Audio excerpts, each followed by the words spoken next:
제가 여러 차례 우리 교회에서 설교를 할 때 가끔 보여드렸던 그런 예술 작품이 하나 있습니다. 여러분 많이 보셔서 잘 아시겠지만 피카소라고 하는 작가가 만든 황소머리라는 작품입니다.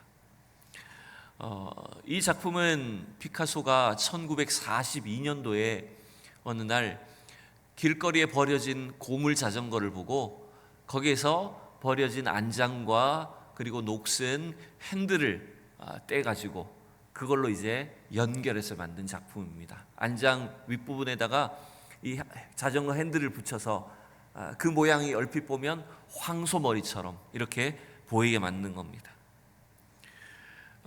이 작품이 얼마나 독창성과 예술성을 인정을 받았는지 1990년대에 무려 293억 원에 팔렸다고 합니다. 런던에서 경매장에서 이 작품이 293억 원에 팔렸다는 거예요. 근데 가만히 생각해 보십시오. 원래 이 물건은 그냥 고물상에 길거리에 녹슬어서 버려지는 그런 물건이었는데 그것이 피카소라고 하는 작가의 눈에 띄고 그의 손에 붙잡혔을 때 이 작품은 이제 이 물건은 위대한 걸작품과 같이 쓰임을 받을 수가 있었다는 겁니다. 우리 동네 주변에도 우리 교회 근처에도 보면 고물상이 여러 군데가 있습니다. 그죠? 고물상을 가보면 파지나 또 철물뿐만 아니라 우리가 평소 생활 속에서 가정에서 사용하던 여러 가지 물건들, 도구들이 고장나고 깨어지고 버려져서 이제 고물상을 거쳐가는 것들을 여러분 보게 되지 않습니까? 가끔 그 버려진 물건들을, 고물들을 보면 그런 생각이 들 때가 있어요. 물건만 이렇게 버려지고 고장나는 것뿐만 아니라 어떻게 보면 이 사회가, 이 세상이 점점점 고장나고 깨어져서 쓸모없는 것처럼 고물상처럼 되어버리는 것이 아닐까라고 하는 걱정이 들 때가 있다는 겁니다. 왜냐하면요, 사람도 자꾸 고장나거든요. 가정도 병들고 깨어지거든요. 우리가 살고 있는 이 땅의 모든 정치나 사회나 문화도 점점점 어떤 면에서는 병들어가고 고장나고 그래서 손 쓸 수 없을 만큼 이렇게 버려지는 것이 아닌가라고 하는 것을 생각할 때가 있습니다. 그렇다 보면 과연 우리가 살고 있는 이 세상은, 이 땅의 정치는, 이 땅의 미래는 과연 어디 있을까? 소망이 있을까라고 하는 걱정이 들 때가 있습니다. 여러분, 물건은 그냥 고장나면 버리면 끝입니다. 깨어지면 바꾸면 그만입니다. 그런데 여러분, 우리 사람은 어때요? 우리의 가정은 어때요? 그냥 버릴 수가 없어요. 고장났다고 해서 함부로 바꿀 수도 없고 그냥 망가졌다고 버릴 수도 없는 것이 우리 사람이고 가정이고 사회라는 것입니다. 그래서 과연 이 땅에 그러면 어떻게 소망이 있을까? 이렇게 점점점 폐기물처럼 고물상처럼 변해가는 이 땅의 삶을 보면서, 사람들을 보면서 과연 우리의 소망은 어디 있을까라고 하는 것들을 우리는 생각해 봐야 됩니다. 여러분, 우리가 가질 수 있는 유일한 소망은 딴 게 아니에요. 바로 이 피카소처럼 버려진 고물도 재활용할 수 있는, 재활용이 아니라 그것을 걸작품으로 만들 수 있는 분이 계시다는 것입니다. 바로 그분은 이 땅에 오신 예수 그리스도이십니다. 예수 그리스도의 십자가 복음은 병든 영혼을 살립니다. 깨어진 심령을 회복시킵니다. 그래서 여러분, 이 복음의 능력을 우리는 가지고 오늘도 이 버려지고 깨어진 소망 없는 세상 속에서 다시 한번 주님을 통해서 세워질, 주님을 통해서 이루어질 그 하나님 나라를 기대하고 소망하셔야 된다는 것입니다. 그래서 여러분, 가끔 보면 다 죽은 것 같고 아무 기대도 소망도 할 수 없는 그 물건이나 그 어떤 존재가 참 살아나는 것들을 보지 않습니까? 변화되는 걸 보지 않습니까? 여러분, 비록 깨어지고 망가진 우리 인생이지만 하나님께서 복음을 통해서 우리를 이렇게 살려주실 줄로 믿습니다. 여러분, 우리 교회 앞에 보면 화분이 꽤 많이 있어요. 오늘 예배 마치고 나가시다가 그 화분을 한번 잘 쳐다보십시오. 그 화분 가운데 제일 많은 나무가 뭐냐면 그 해피트리라고 하는, 보통 관상용으로 화분 선물할 때 가장 많이 쓰이는 나무가 그 해피트리라는 나무가 있어요.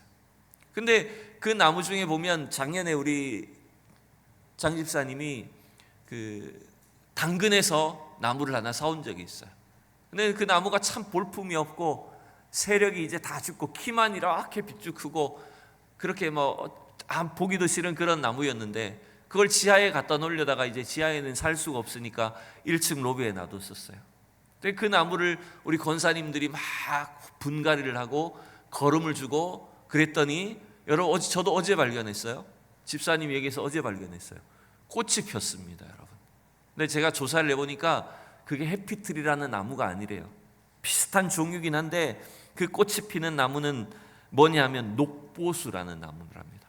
같은 종이래요. 근데 녹보수 꽃이 핀 거예요. 그러니까 한 번도 그 나무에 해피트리나 녹보수에 우리는 꽃이 핀 걸 본 적이 없거든요. 이따 나가시다 한번 보세요. 진짜 요만한 방울 같은 꽃이 2개가 폈더라고요. 그러니까 여러분 이 다 죽어가는 아무 힘이 없는 그 나무도 여러분 영양을 공급하고 좋은 땅에 심어져서 다시 살아나게 되니까 꽃이 피게 되는 거예요. 열매를 맺는 거예요, 여러분. 오늘 우리 인생을 주님께서 이렇게 회복시켜 주시는 줄을 믿습니다. 소망 없는 인생 가운데 어쩌면 깨어지고 버려져서 아무짝에도 쓸모없다고 여겨지는 그 인생 가운데도 예수 그리스도의 복음이 임하기만 하면, 그 복음의 땅에 심어지기만 하면 죽었던 심령이, 깨어졌던 심령이 살아나게 되는 역사가 있는 줄로 믿습니다. 그래서 여러분 오늘도 우리 이 자리에 함께 있는 우리 성도들이, 우리 청소년들, 우리 청년들이 복음 안에 자라나는 것이 얼마나 중요한지 여러분 잊으시면 안 됩니다. 우리의 생애가 다른 어떤 세상적인 어떤 이익이나 혜택이나 유익은 별로 얻지 못하는 것처럼 보여도 복음 안에 있고 복음 안에 자라난다는 것만큼 중요한 일이 없는 거예요. 어제도 제가 한 유튜브에서 탈북자 청년의 간증을 잠깐 봤습니다. 그 간증을 보니까 이 청년은 북한에서 여러분 무려 4대째 신앙의 집안에서 자랐대요. 참 놀랍죠? 자기 증조 할머니가 예수를 믿어서 그 김일성 정권 밑에서 숨어서 신앙생활을 하는 거예요. 밖에서 예배를 드릴 수 없으니까 집안에서 가족들끼리 모여서 숨어서 성경책 읽고 기도하고 찬송 부르던 그런 어린 시절을 자기가 보냈다는 거예요. 그때는 뭔지도 몰랐죠. 좀 우리 집은 특이하다, 그 생각만 하고 자란 거예요. 그러다가 보니까 어느 순간 자기가 나이가 들면서 보니까 이게 기독교 신앙이란 걸 알게 된 거예요. 그리고 우여곡절 끝에 탈북을 해서 이제 대한민국에 와서 이 땅에 살고 있는데, 가만히 보니까 자기가 지금 이렇게 하나님을 의지하고 신앙생활을 할 수 있게 된 것이 바로 그 증조 할머니, 자기 할아버지 할머니, 그 4대째 내려온 그 신앙이 자연스럽게 자기 속에 배어 있더라는 거예요. 여러분 그게 구원받는 은혜로 이어지게 된 거라는 것입니다. 여러분 오늘도 우리 성도들과 우리 가정이, 우리 자녀들이 이 복음의 터전 위에, 복음의 토양 위에 자라나는 이 놀라운 축복이 계속될 수 있기를 진심으로 축원합니다. 예전에는 여러분 사람을 만날 때 혹은 선을 볼 때 주로 어른들은 뭘 봤을까요? 그 사람이 어떤 배경에서 자랐나, 그 사람의 가정이 어떤지, 그 사람의 자라온 환경이 어떤지를 참 중요하게 여겼습니다. 왜냐하면 그 사람의 자라온 환경이나 분위기나 이런 배경이 그 사람의 됨됨이를 나타내고 보여주기 때문이죠. 그래서 이왕이면 좀 부잣집에서, 좋은 환경에서, 그죠? 그런 가정에서 자라면 좋지 않을까? 그런 생각을 하기도 합니다. 근데 여러분 반대로, 그러면 저처럼 저 산골짜기 시골 가난한 농부의 아들로 자라나면, 아무런 혜택도 받지 못하고 자라나면 좋지 않은 사람이겠네요. 꼭 그런 건 아닌 것 같아요. 왜 그렇습니까? 비록 우리가 저 산골 마을에 살더라도, 가난하고 찢어지게 가난한 가정에서 자랐더라도, 우리가 복음 안에서 자라난다면, 예수 그리스도의 복음을 알게 된다면 그것만큼 큰 축복이 없기 때문에 그렇습니다. 저도 어릴 때 그런 생각을 해본 적이 있어요. 나는 왜 이렇게 산골 시골 촌놈으로 태어났을까? 정말 너무 촌에서 자라가지고 초등학교, 국민학교 5학년 될 때까지 전방 가게를 가본 적이 없습니다. 뭘 사먹는 걸 해본 적도 없습니다. 정말 산골 소년으로 그냥 산으로 들러 돌아다니면서 그렇게 자랐어요. 그런데 그래서 어린 시절엔 이런 생각도 해봤어요.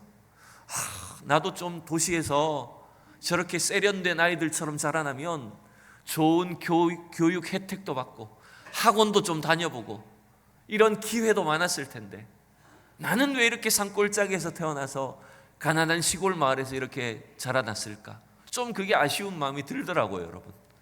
근데 나이가 조금 들면서 보니까요, 그런 어떤 세상적인 도시의 혜택은 없었어도 그 산골 마을에 100년도 더 된 교회가 있고 우리 선조로부터 내려온 그 신앙 때문에 여러분 그 자연 속에서 순박한 신앙을 가지고 자란 것이 얼마나 큰 은혜이고 혜택이었던가라고 하는 것들을 지금도 감사하게 됩니다, 여러분. 도시에서 자라지 못했고 세상적인 교육이나 좋은 어떤 분위기 환경을 경험해 보지 못했지만 그 시골에서도 신앙생활하고 예수를 믿고 믿음의 가정에서 자라나서 그 순박한 신앙 가지고 자라난 것, 그것만큼 좋은 어떤 혜택을 받은 것이 없다라고 하는 것을 여러분 알게 된 거예요. 여러분, 오늘도 우리의 인생이 어떤 것이 가장 큰 복일까요? 우리의 삶이 어떤 것이 가장 큰 행복이라고 여러분 여기십니까? 많은 것을 가져야 행복할까요? 남들보다 부자가 되고 성공을 해야 그것이 축복받은 삶일까요? 결코 그렇지 않습니다. 우리의 인생은, 우리의 삶은 예수 그리스도를 믿는, 예수 그리스도를 구원자로 믿고 구원받은 그 은혜 가운데 있는 것, 복음 안에 있는 것, 그것이 가장 큰 행복이고 은혜이고 축복이라는 걸 여러분 믿으시기를 축복합니다. 여러분, 그래서 그런 찬양이 있지 않습니까? 내가 지금까지 지내온 것은 주의 은혜라. 내가 하나님의 자녀 된 것은 주의 은혜라. 여러분, 우리에게 주신 이 신분, 우리가 경험한 이 복음의 능력과 축복만큼 가장 큰 은혜가 없다라고 하는 것을 여러분 오늘 이 시간 말씀을 통해서 확신하는 저와 여러분 될 수 있기를 원합니다. 여러분, 오늘 이 골로새서 말씀은 이미 지난 몇 달 전에 우리가 한번 쭉 살펴봤던 말씀이에요. 근데 오늘 저는 이 두 구절의 말씀을 통해서 특별히 우리가 풍성한 삶을 살기 위해서 복음의 토양 속에 살아나는 것이 왜 중요한지를 한번 살펴보려고 합니다. 첫 번째, 1절 2절 넘어가고요. 첫 번째, 우리의 정체성이 중요합니다. 여러분, 우리가 복음의 토양 위에 있다는 것은요, 우리가 구원받은 하나님의 자녀라고 하는 우리의 정체성을 분명히 나타내주고 있다는 것입니다. 여러분, 우리는 복음 안에 있는, 복음의 토양 가운데 있는 사람, 그런 믿음의 사람이라는 것을 여러분 기억하셔야 됩니다. 그래서 우리의 정체성에 걸맞는 삶은 뭘까요? 그것은 바로 복음의 땅에 여러분 깊이 뿌리를 내리셔야 된다는 것입니다. 오늘 읽은 본문 6절과 7절의 상반절만 같이 한번 읽어보겠습니다. 시작. 그러므로 너희가 그리스도 예수를 주로 받았으니 그 안에서 행하되 그 안에 뿌리를 박으며. 아멘. 여기서 여러분 뿌리를 박으며라고 하는 이 단어는 뿌리를 이미 박았다라고 하는 현재 완료형의 시제입니다. 이미 깊이 박혀있는 상태를 말하는 거예요. 그 말은 뭘까요? 우리가 예수를 믿고 우리가 예수를 선택했다는 것이 아니에요. 하나님께서 우리를 선택해 주셔서 예수 그리스도의 사람으로 우리를 구원해 주셔서 우리의 신분을 완전히 변화시켜 주셨다는 말입니다. 우리는 근본적으로 하나님의 자녀가 아니었지만, 시냇가에 심은 나무가 아니었지만, 예수 그리스도 안에 우리의 삶이, 우리의 영혼이 뿌리 박힐 수 있도록 주님께서 우리를 옮겨주셨다는 것입니다. 여러분 믿으십니까? 그래서 바울 사도는 로마서에 보면 로마서 11장에 그런 표현을 했죠. 돌감람나무인 너희를 어디에 접을 붙였다고요? 참감람나무이신 예수 그리스도께 접을 붙였다고요. 여러분, 나무를 키울 때, 이런 화분을 키울 때 접을 붙여서 키웁니다. 사실은 제대로 된 열매를 맺을 수 없는, 하나님이 기대하실 만한 그런 이 삶의 열매가 전혀 나타나지 않는 돌감람나무와 같은 우리 인생을 참감람나무이신 예수님께 붙여버리신 거예요. 그럼 우리는 어떻게 살아야 될까요? 아우, 난 원래 돌감람나무야. 내 인생은 버려진 인생이야. 내 인생은 끝났어, 망쳤어 라고 하면서 포기하라는 것입니까? 아니에요.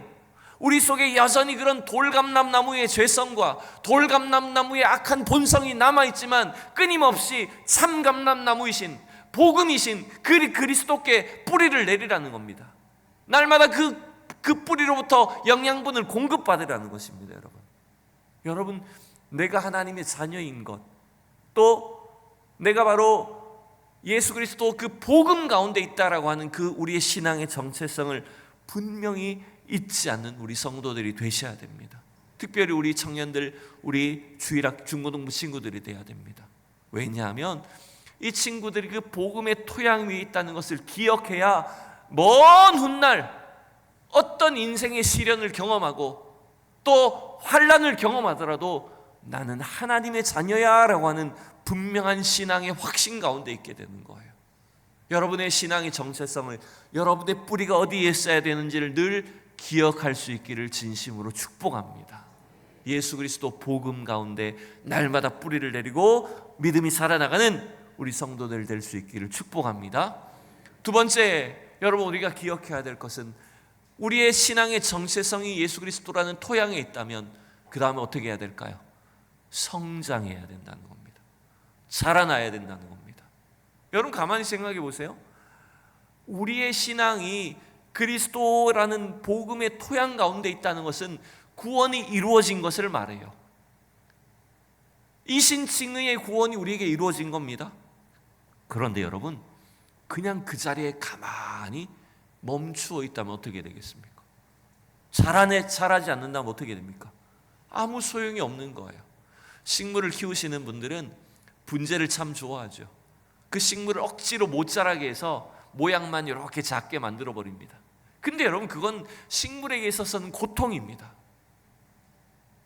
제대로 된 식물이라면 그 뿌리를 땅에 깊이 박고 이제 정상적으로 성장해야 되는 겁니다.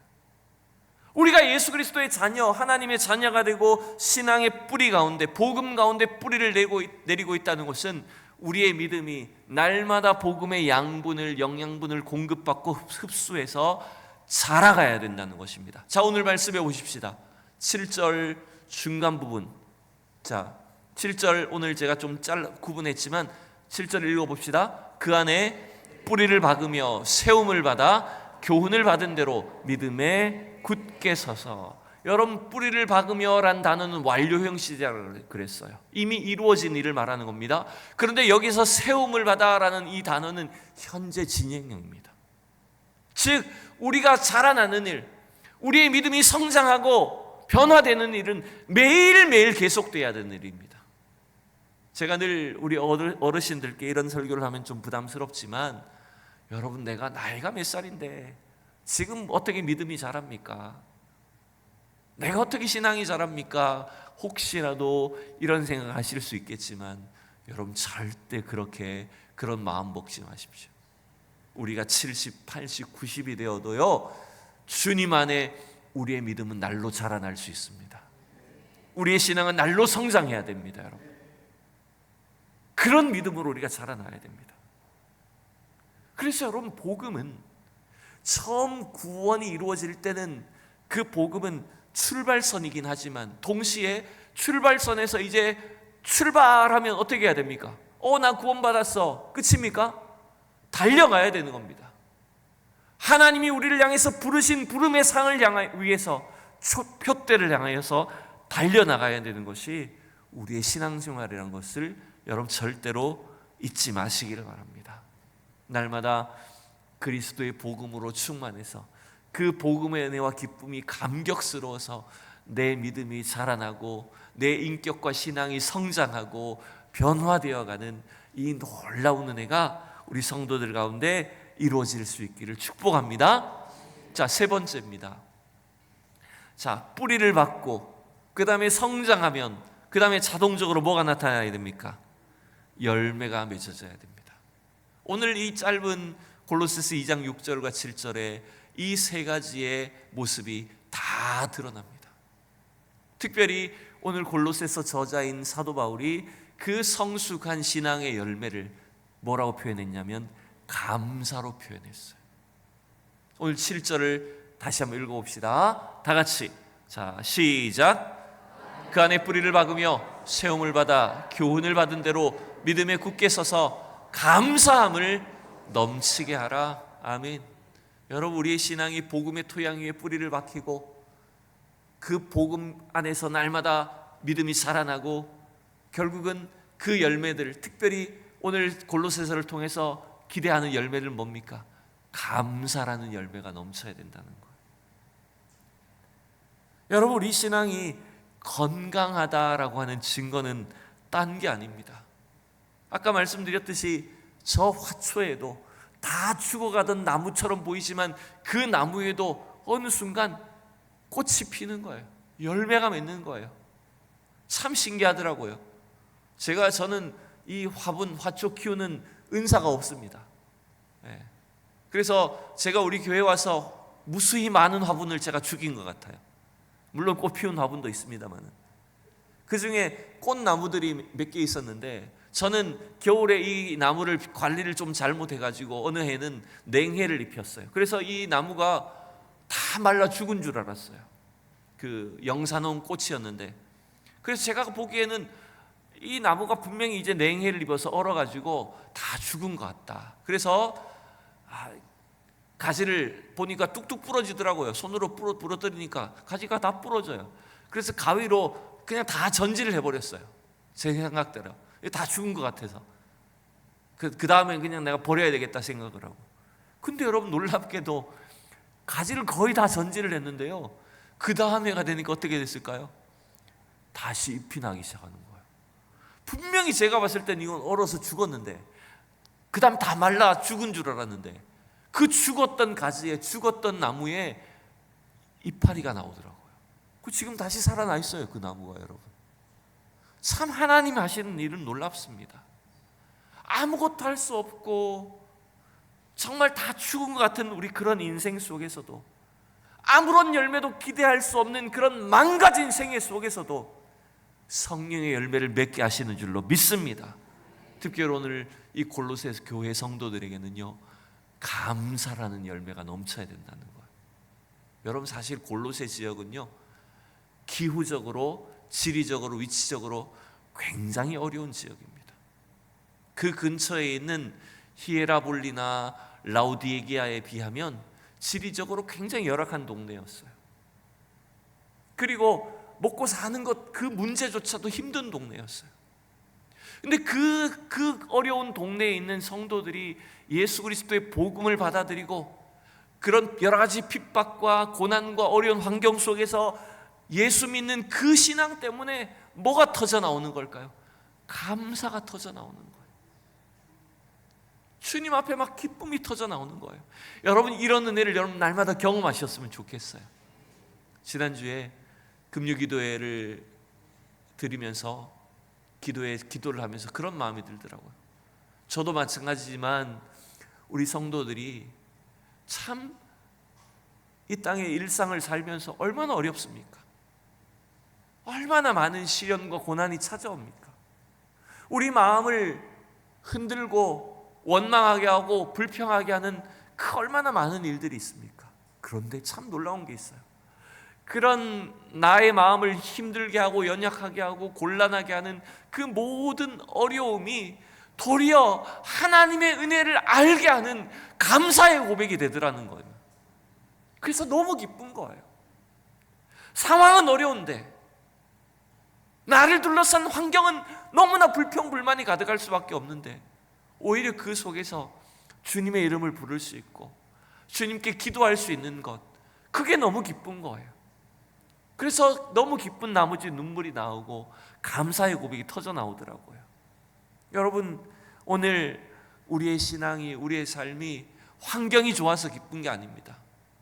여러분의 삶이 풍성할 수 있는 것은 부자고 환경이 좋아서 풍성한 게 아닙니다. 그리스도의 복음 안에 있을 때 우리가 풍성한 삶을 살 수 있습니다. 예수 그리스도의 복음이 우리와 함께하기 때문에 우리 속에 날마다 기쁨과 감사가 넘치게 될 줄로 믿습니다.